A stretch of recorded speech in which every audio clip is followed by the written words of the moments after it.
My name is Clifford Allen, Clifford Allen. What is your birthday? November 24th, 1932. And where were you born? I was born in Oakland, California. Ah, right here. Yeah. So please tell me about your family when you were growing up, your parents and your siblings. I was the youngest of three siblings, and my mother and father always lived in Oakland. My father was a successful automobile salesman, so we always lived in a very nice home. Ah. And tell me about the school you went through. About what? Schools that you went through. Oh, I went to Oakland High School, and I went to Fremont High School in East Oakland. When did you graduate? 1950. So when you graduated, there was a Korean War. Did you know about it? Yes, I contemplated was I going to be in the Army, and I chose the Navy because I had experience sailing on the ocean. I like that. Wow. You have experience sailing? Yes, I sailed on a yacht from Los Angeles to Hawaii in 1949. Really? So I had some experience at sea. So I wanted to be in the Navy. Was it your own boat? No, it belonged to a doctor. I was on board with 5 other boys and people. How long did it take to get to Hawaii? About 17 days. Was there any storm or anything like? No, we didn't have any bad weather, no. So smooth sailing? Smooth sailing, except for a squall come up once in a while. Yeah, but it's a squall, so it stopped, right? No, we would sort of veer off and not try to beat into it, but avoid it somewhat and change course. But we never were in any great storm. It was smooth sailing, yes. Did you fish? No, we didn't fish. It was a yacht race, so we didn't have time to There was a yacht race. Uh-huh. Did you win? Oh, we never hit any kind of great wind. We had fairly smooth sailing, and I remember as we got close to Hawaii, Coast Guard airplane, it was a B-17 actually, and they came out and checked on us and flew over and took our picture and things like that. Wow. It was quite a thrill. Did you know anything about Korea about the time that you were graduating? Yeah, I knew there was a war going on. It started in 1950. Yeah. And I knew that I would probably be involved in that. So I chose to join the Navy Reserve in San Francisco, Treasure Island. I went to meetings, and then I did receive a draft notice in 1953, and I went right over to Treasure Island. They sent me to San Diego for basic training in the Navy. I don't understand. You said that you joined the Navy in 1950? 1951, actually. You enlisted? Enlisted in the Navy Reserve. Oh. So with an obligation to serve 2 years of active duty. And then you were called on active duty on 1953? Yes, well, I was called to be in the Army, and I didn't want to be in the Army. So I went over to my Navy Reserve at Treasure Island, and they said, okay, you're just go to San Diego for basic training and leave tomorrow. When? It was approximately sometime in 53, early 53. Uh-huh.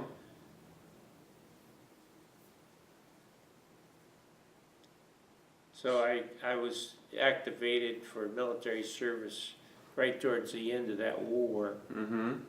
It ended, I guess it ended in 53, yeah. Yes, it ended 1953 July, but that was extended officially into January 31st of 1955. So Yes. you are the Korean War era veteran, right? Yes. Uh-huh. So what was your specialty? Well, I was a yeoman, actually, but I started out as just an ordinary seaman, and we worked on the deck mostly, but then I got a chance to become a yeoman. I could type and things like that, so I worked in the office, other duties. In the ship or in... On the ship, yeah. So tell me about the ship that you were on. The ship I was on was an ammunition ship, the USS Paracutin. USS Paracutin, P-A-R-I-C-U-T-I-N, Uh-huh. which ammunition ships were named after volcanoes. And so I got on board in 53, and the duty was to go to Japan. We had a home port there in Sasebo, Japan. Mm-hmm. And then we would, before that, we would load the ship with bombs up at Port Chicago in the Bay Area, and to be delivered to aircraft carriers. And so... In Japan? Yeah, well, we had... Port Chicago's in the North Bay of San Francisco, and then the ship was loaded when we went across to Japan. And we had a home port there in Sasebo, and then about... it was the first part, when the war was going on, just before I got there, when the ship would be at sea about 3 weeks out of the month, and it was very cold and very hard work there to do that on deck work, you know. We would transfer these bombs to a carrier, and also projectiles to a destroyer on the other side of our ship. And that was very interesting for me. It was, I'd never been in a task force like that, and it was amazing when I went on deck and there were destroyers all around us, maybe 25 or destroyers, and we'd come alongside an aircraft carrier and transfer bombs in a net over to the carrier. But it was a good experience. Any works that related to Korea while you were in Japan? I never went ashore in Korea. We just operated between Sasebo, Japan, and the sea where the task force would be. And so it's between Japan and Korea, the sea? Yes, the sea there, yeah. And occasionally an aircraft carrier would come in and anchor at Sasebo, Japan. There's a big bay there where a lot of ships are at anchor, American ships. And when an aircraft carrier came in, they might be at anchor for one day, next day, and they would leave before dawn on the third day. They're a target, and the U.S. Navy didn't want another Pearl Harbor incident. So that was kind of interesting to me. And I enjoyed the whole tour of duty that I had in the Navy. I have no regrets about it. And it was very interesting for me to be part of that. How big the USS Paracutin was? How big is it? Yeah. I got a picture of it here. I'll show you. That's your ship? Yes, it was. And how long did you stay in that ship? I was on that ship from 53. Probably I served about a year and 9 months. In that ship alone? On that ship, yeah, yes. Then I was released from the Navy when we were in the Philippines, and they sent me home. How difficult it was to live around that small ship inside? Inside was, it was good quarters. I would be in a compartment with, say, 80 men, and it wasn't no discomfort in that. It was Not at all? quite, yes, not at all. It was quite pleasant. No smelly? Hmm? No smelly? No, it was a clean, clean ship. We had clean clothes, clean quarters. Was it bunk bed, like a hammock, or was it? I had, there was 4 bunks high, and about 80 of those. And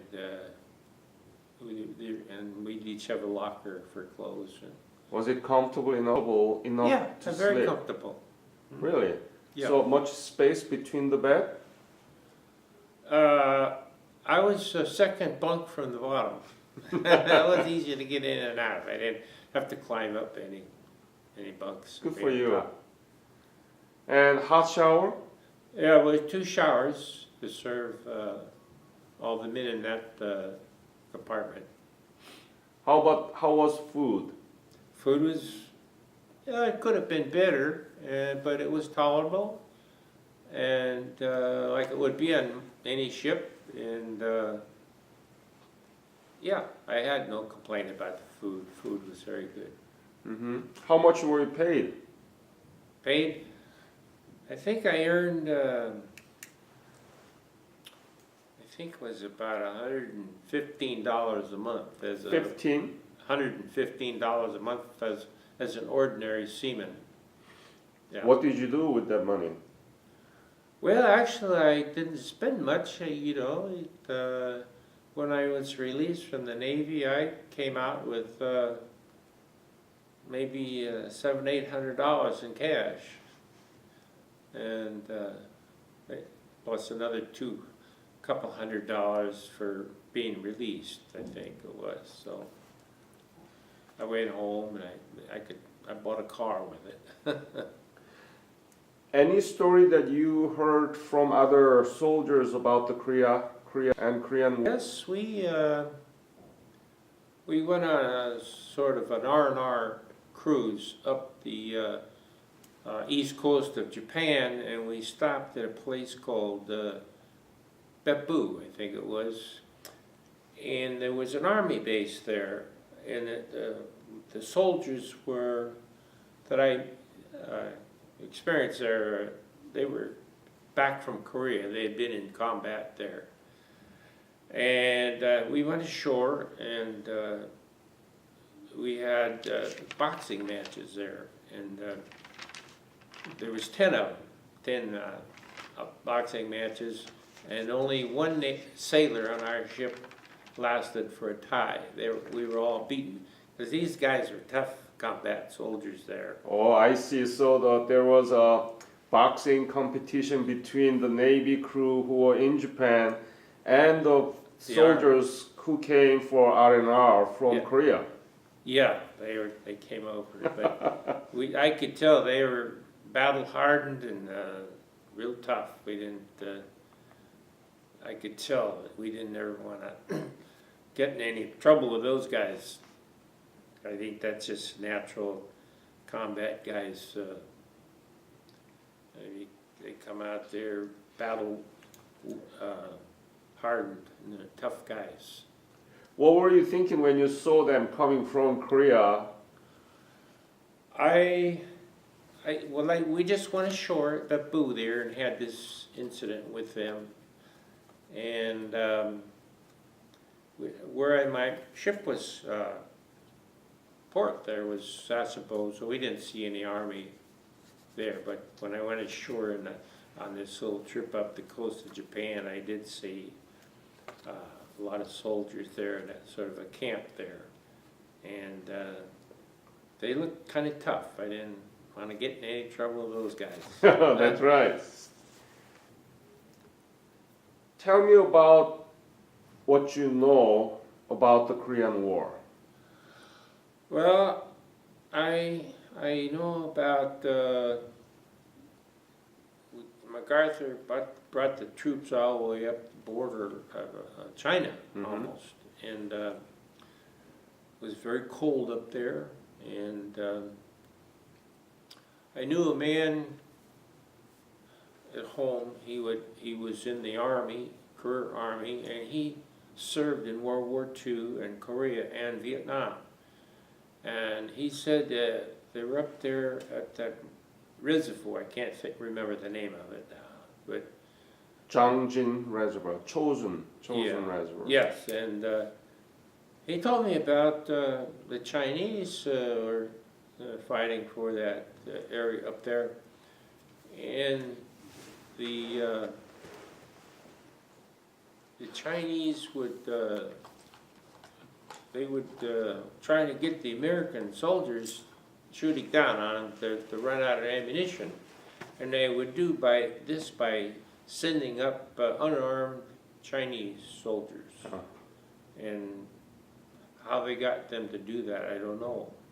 But it was quite brutal for them to be die in that situation. And I understand it's, I think there was 44,000 American casualties in that war. And I was glad when it was over.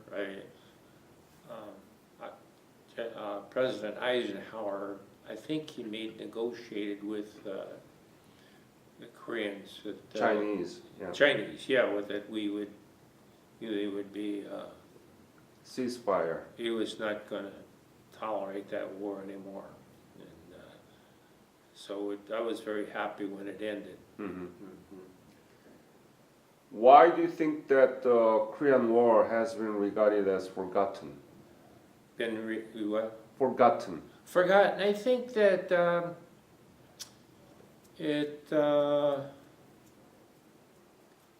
I of course don't forget it. I think we had a duty to go there and do that and put a defense against communist ideas, and it was forgotten because people didn't pay much attention to it like they did in the Vietnam War, World War II.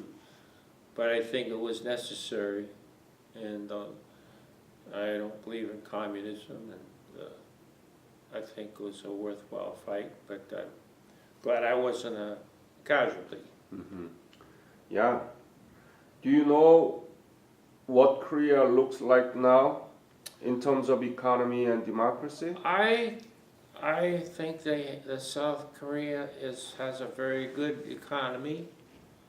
I was in the insurance business most of my life, and I did insure some South Korean people in Northern California, and they seemed to be very prosperous. They were industrious, and they had business, and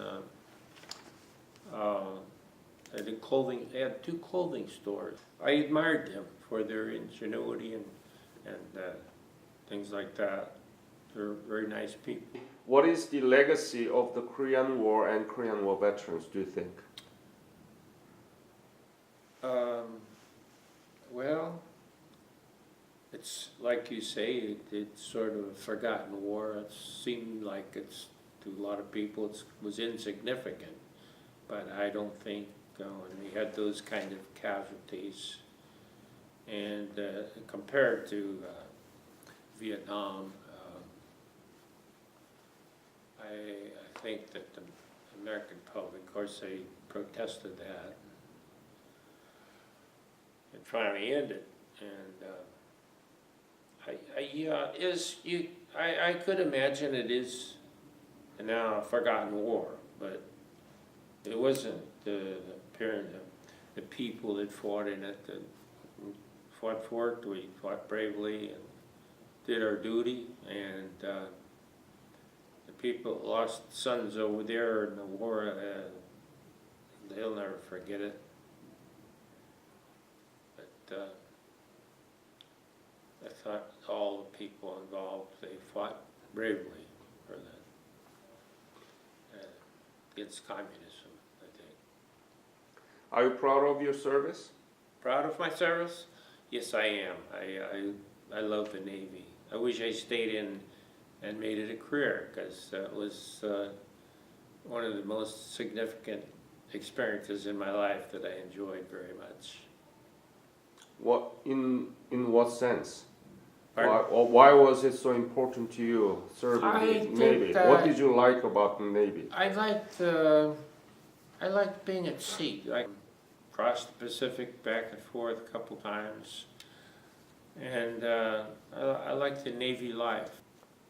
Any other story that you want to leave to this interview?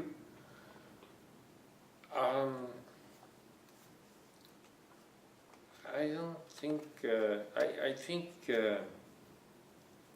we would go down to the Philippines a couple of times, and just for recreation. Mm-hmm. And that was a nice experience to go there and go up to Tokyo, and I went up there, and it was interesting for me to go there and think about what went on there at the end of World War II. That was interesting. Where else did we go?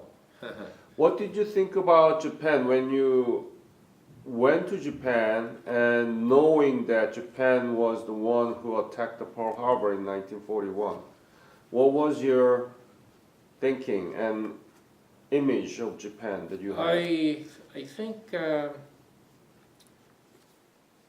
think that the Japanese people were very accommodating and pleasant people.